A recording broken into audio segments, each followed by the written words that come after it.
Hasta la victoria Chao, siempre. chao. Chao.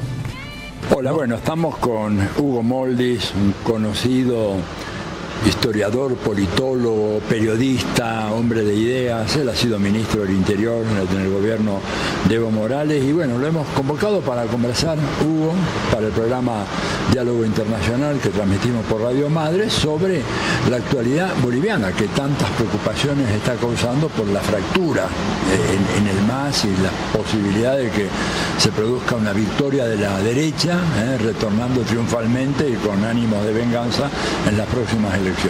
¿Cómo ves la cosa? Bueno, Atilio, un gusto estar contigo, con Diálogo Internacional, a través de la Radio de las Madres. Yo muy agradecido además por tener el privilegio de conversar con el político y el filósofo, yo creo que más importante de la izquierda en América Latina. Bueno, dejemos eso a un lado, por favor, hermano. Bueno, cuéntame. Bueno, a ver.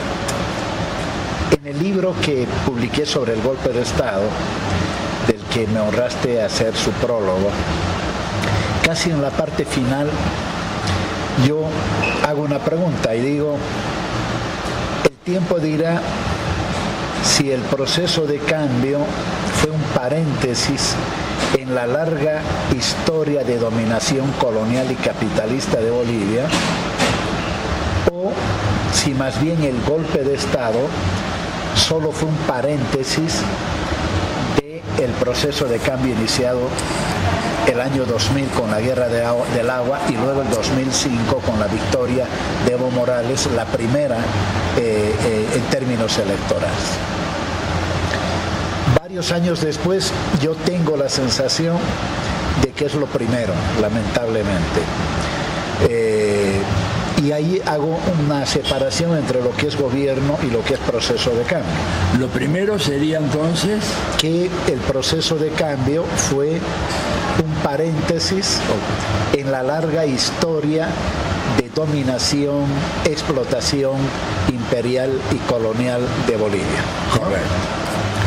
Recuperamos el gobierno el año 2020 en una hazaña histórica, podría decirse, que no tiene parangón en la historia latinoamericana, pero eso, recuperamos el gobierno. Y no se pudo recuperar el proceso de cambio. Un proceso de cambio que, y nuevamente vuelvo al libro que me prologaste, ingresó en su ocaso poco antes del golpe de Estado.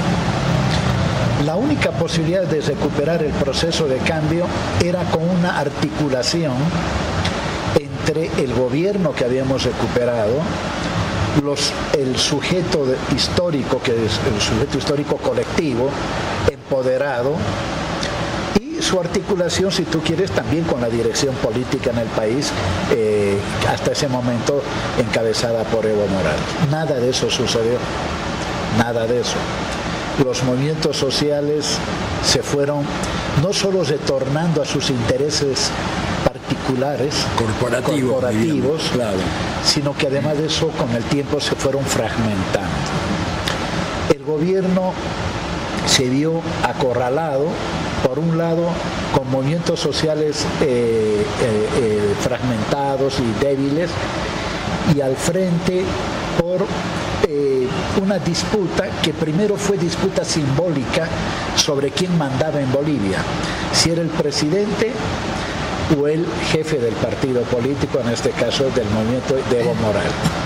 Y esa disputa simbólica fue creciendo, hasta tal punto que hoy prácticamente podríamos decir que ha llegado un punto de no retorno, ¿no? Aunque siempre uno mantiene la esperanza de que, avisorando de que es el enemigo el que va a triunfar en las próximas elecciones, pueda recomponerse de alguna manera esta relación. Y tercero, el hecho de que una temprana electoralización, es decir, el candidato al año 2025 soy yo, que es lo que planteó Evo, lo que ha tenido como consecuencia es ponerle obstáculos a la gestión, porque dividió lealtades entre quienes ya desde el aparato estatal y desde fuera del aparato estatal hacían loas por el expresidente por su candidatura al 2025, y por otro lado quienes se alinearon con Luis Arce y la gestión. Es decir, eso es inevitable en cualquier parte del mundo, Atilio. En ninguna parte se puede designar un candidato de un partido 3-4 años antes, ¿no? Por lo tanto, yo diría que el objetivo estratégico, nuevamente regreso, del golpe de Estado del 2019, el objetivo estratégico se cumplió. Ya no está Áñez en el gobierno, la derrotamos. Sigue presa ella, ¿verdad? Está presa. Luis Arce metió a Camacho y a Áñez presa.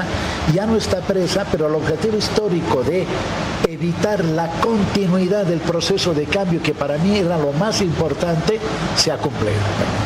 Esa es la nota muy preocupante, claramente. Hemos visto acá, estamos haciendo esta nota desde México en el marco del seminario del Partido del Trabajo, y hemos visto que había iniciativas de muchas organizaciones políticas tratando de acercar las postulaciones, o no las postulaciones, pero las diferencias y el debate, porque estamos todos muy preocupados del retorno de la derecha, que tal como lo hemos visto en el golpe, bueno, es sanguinaria, es brutal. Ahora, son dos proyectos en pugna lo que hay, son ambiciones personales que están metiéndose en el medio, o lo que vos decís que es más pesimista, es un agotamiento de un proceso y la vuelta a una normalidad de dominación colonial, digamos, de las masas campesinas y populares en Bolivia. Sí, yo creo que hay un agotamiento que no se supo leer, que data desde más o menos el año 2014, o quizá algunos lo sitúan en 2016, que no supimos ver las luces de peligro y dentro del proceso, dentro del modelo, hacer reajustes. Y hoy más que nunca el mundo es uno antes de la pandemia, otro después de la pandemia. Y yo creo que ahí hay un agotamiento y que la derecha lo utiliza para decir que el MAS y los movimientos sociales, y ahí pone a todos, a todo el mundo, ya no son una respuesta para el país. Y la respuesta que ellos plantean es obviamente una respuesta de no solo volver al neoliberalismo, que esa no sería una respuesta, no sería nada nuevo, sino más bien de llevar a un ultraliberalismo, que yo creo que es lo que hoy amenaza a América Latina y el Caribe, es decir, una corriente fascistoide, incluso despojada de algunos resabios liberales, ¿no? Claro, al estilo de lo que hizo Milei en la Argentina, lo que está haciendo Milei en la Argentina. Exactamente, eso es lo que nos amenaza, eso es grave. Gravísimo. Porque va a destruir el Estado plurinacional, va a destruir todas las conquistas sociales, económicas que se construyeron mal que mal durante todo el proceso de cambio, y quizá ahí uno tiene la esperanza de que quizá eso a ver si hace reflexionar a los actores. Ahora, tú decías, ¿hay diferencias ideológicas? Sí, porque el instrumento político no tiene una sola ideología marxista, por decirte, o una sola ideología catarista o indianista. No, la virtud del instrumento político es el haber sido el espacio de convergencia de varios proyectos emancipadores, dada la heterogeneidad que hay en Bolivia. Y tú, como gran intelectual, conoces, René Zabaleta decía, Bolivia es una formación abigarrada, claro. ¿Sí? Y claro, y todo, pero todas desde una perspectiva anticapitalista, anticolonialista y antineoliberal, ¿sí? Cada quien aproximándose de distinta manera a eso, otros desde el nacionalismo, en fin. Esas diferencias ideológicas, yo les puedo decir, al mismo tiempo son una unidad, ¿no? O sea, es lo nacional popular diverso y plural. En toda su complejidad. En toda su complejidad. Que lo vemos en otros movimientos nacional populares, por supuesto, también. O sea, no es un rasgo único de Bolivia, pero sí en Bolivia se da de moda mucho más acentuado por algo que quiero acotar a lo que vos decís, y es la extraordinaria fuerza de la identidad comunal que hay en Bolivia. Digamos, los pueblos originarios, pueblos campesinos, A mí me ha llamado la atención, digamos, cómo ellos tienen esa identidad tan férrea, tan marcada y tan militante, ¿verdad? Correcto. Entonces, dentro de lo nacional popular, diverso y plural, hay posiciones políticas que hoy son distintas. O sea, tu viejo conocedor del marxismo, sí, ¿no? Hay debate donde decía, ideológicamente piensan lo mismo, pero políticamente están en posiciones distintas. Bueno, eso es lo que está pasando. Ahora, dime, ¿esa diferencia es por cuestiones de egos, de personalidades, de liderazgos, de caudillismo, como diría nuestro amigo Vargas Llosa, u obedece a proyectos distintos al interior del campo nacional popular? Yo diría que hay un poco de todo, ¿no? Veo a Luis Arce más principista, por su origen marxista, ¿sí? que le da poca capacidad a veces de maniobra, ¿no? Como el hecho, por ejemplo, que le critican, incluyendo la facción de Evo, de haberse reunido recién con los empresarios hace pocos meses, que nunca quiso reunirse. ¿No? Frente a un Evo Morales mucho más pragmático en eso, o sea, mucho más, ¿no? Y menos riguroso en términos principistas. Ahora, ¿eso los hace antagónicos? Yo creo que no.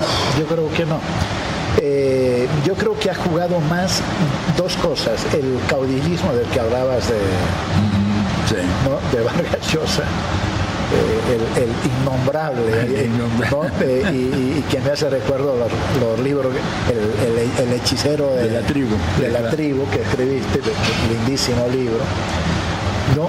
El caudillismo y el hecho de una temprana obsesión de querer volver al gobierno de parte del expresidente Evo Morales. Ahora, ¿sabe lo que me sorprende? Estamos hablando con Hugo Moldis, para aquellos que se incorporan al programa ahora, ¿no es cierto? Hugo Moldis, que es una destacada personalidad del mundo boliviano y latinoamericano, ministro de Evo en su momento, autor de varios libros, uno de los cuales tuve el honor de prologar. No se habla mucho de las capas medias en Bolivia, porque se habla mucho de los pueblos originarios, movimiento campesino. ¿Qué pasó con esas capas medias que durante los 14 años del gobierno de Evo Morales tuvieron un ascenso impresionante? O las capas populares que fueron beneficiadas, digamos, por algunas de las políticas y que hoy en día parece que están como indiferentes, porque no los veo movilizadas. Sí veo movilizado al pueblo, ¿verdad? Esa es la impresión. Pero capas medias, digamos, no las noto. Tal vez sea la miopía mía mirándola desde Buenos Aires o desde Ciudad de México ahora. ¿Cómo lo ves tú? No te equivocas. El 2019 yo me impresioné cuando la renuncia de Evo, las capas medias salieron a la calle con banderas como si Bolivia hubiera clasificado al Mundial de Fútbol.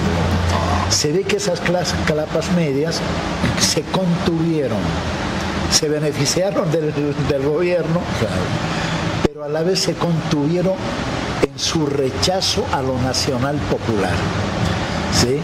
Porque claro, no fueron afectadas económicamente, de hecho más bien mejoraron su situación, pero sí simbólicamente no se sintieron parte del poder. Sintieron que los obreros, los campesinos, los indios, ese pueblo andrajoso, como ellos dicen, los desplazó del poder político simbólico, ¿sí? Y entonces sintieron que les había llegado la hora de volver, ¿no? Y hoy están en esa posición. Yo diría que mayoritariamente están contra un proyecto nacional popular y están viendo de apoyar alternativas de derecha fascistoide, aunque queda un pequeño sector en las clases medias que pudiera, digamos, adherirse nuevamente a un proyecto político alternativo, alternativo al capitalismo y al neoliberalismo, en este caso el que sintetiza hoy el más dividido, ¿no? Eso es lo peligro, porque si esas clases medias ven aún más dividido o dos candidaturas distintas del mismo más, lo que no se van a plegar a uno u a otro. No, para nada, se van a ir en otra dirección. Entonces, que es una razón más por las que Evo, por la que Lucho y Evo están obligados a dialogar y encontrar la manera más inimaginable quizá en este momento para resolver esas contradicciones. Claro, porque además la responsabilidad histórica que caería sobre ellos al no dialogar y a no impedir este resurgimiento de un fascismo racista, bueno, lo que hemos conocido en la historia boliviana es impresionante y es tanto más doloroso, Hugo, cuando uno piensa que realmente lo que hizo Bolivia, lo dije acá, sos testigos, fue realmente una proeza. Lo que se hizo desde el 2015, del 2005 en adelante, fue una proeza histórica extraordinaria de Bolivia. Por favor, hay que recordar lo que era Bolivia antes de Evo y lo que fue Bolivia en esa transformación del gobierno, de los movimientos sociales. Y la otra proeza fue que el único país latinoamericano que un año, un poquito después de un golpe, recupera el gobierno. Tirar eso por la borda es imperdonable. Es imperdonable. Totalmente. Tuvo una virtud el Evo del principio. Sí. Y es el de sintonizar con las masas que con su lucha habían elaborado el programa en octubre del año 2003. Claro. Al echar a Sánchez de Lozada, y en esa agenda de octubre, nacionalización, abrogación del neoliberalismo, asamblea constituyente, recuperación de los recursos naturales, etcétera, etcétera, es un Evo Morales que agarra el programa elaborado por las masas, que me hace recuerdo a Marx, que decía, más vale un paso práctico en la vida que cientos de programas perfectamente elaborados. Evo agarra ese programa y lo lleva adelante en su primera gestión con una valentía y con una firmeza extraordinaria, ¿no? Que es el Evo que evidentemente todos queremos que exista, ¿no? Después, sabes mi lectura crítica sobre lo que ha pasado en Bolivia, en fin, sí, claro. Sobre un Evo Morales que a mi juicio va abandonando esas posiciones, pero bueno, yo creo que hay que leer esas dos proezas y volverse a preguntar finalmente si el proceso de cambio va a ser la ruptura, no hay nada irreversible, pero la ruptura con esos años de dominación colonial e imperial, o simplemente habrá quedado, como te decía, en un paréntesis para el retorno de lo viejo que conocemos. Bueno, no sé si quisieras agregar algo más, Hugo, aparte de... Yo creo que, a ver, yo primero pedirle disculpas a todos y a todos los argentinos, argentinas, por los términos en los que nosotros estamos peleando. No es correcto la pelea, el ejemplo que estamos dando, ¿no? Está bien tener contradicciones, pero estamos llegando a un nivel en el que ya se cruza lo político, entra lo personal, y creo que eso es una cosa de la que los bolivianos y las bolivianas, los que estamos con el proceso de cambio, tenemos que pedirle disculpas no solamente a los argentinos, sino a la izquierda y al progresismo, a lo popular en el mundo. Y la mejor manera de aportar a esto, Atilio, es trabajando por la unidad, trabajando por el diálogo, y yo quiero agradecer a partir de aquí las innumerables iniciativas que hay para acercar a ambas partes y los aportes de grandes intelectuales como tú, que hemos tenido la oportunidad en estos días de ver que hay diferencias dolorosas que duelen el alma, pero que sigue habiendo la voluntad política de acercarnos. Bueno, pues ojalá que esto madure, prospere, y realmente Bolivia pueda encontrar su camino. Sería terrible, porque yo me imagino, todavía estoy, vos sabés, Hugo, impresionado por la ferocidad del ataque de esa derecha.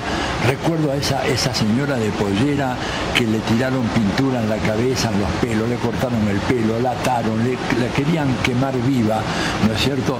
Y yo me temo de que un retorno del fascismo en Bolivia hoy sería aún más violento que esas imágenes estremecedoras que vimos nosotros durante el golpe. Así que imagínate todos los esfuerzos que podamos hacer y la ayuda que podamos brindar desde acá, Hugo, tanto a Evo como a Lucho y a la gente que está en esta negociación que es tan importante y que hay que apoyar. Toda esa ayuda, sabes que cuentas con nosotros incondicionalmente. Muchas gracias a ti. Bueno. Un saludo a todos y a todas. Bueno, pasó Hugo Moldis en Diálogo Internacional. Diálogo Internacional.